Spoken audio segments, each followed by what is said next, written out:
Beti akordadunez, aitek eta amak behin, baure gaztak zirenean, kontuko eta putxu bat zertan, ezta? Aitek eta ama euskaldunak dire, beti euskaraz bizi izin dugu etxean, eta eurek herrikoak izin debe, Bilboraino berriz eurin beharra gaitek, ezta?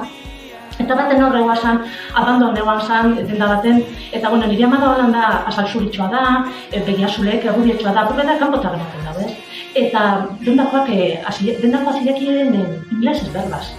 Eta amaketaitek inglesez, pregunte yo siempre, ¿no son extranjeros? Da gure aitek eta amak, gu kanpotarrak, gu garta pakara, da gure euskeraz gabiz. Da nik pasadixo txorrena zudana esan da, euskera ez dela bihurtu zozera agortza.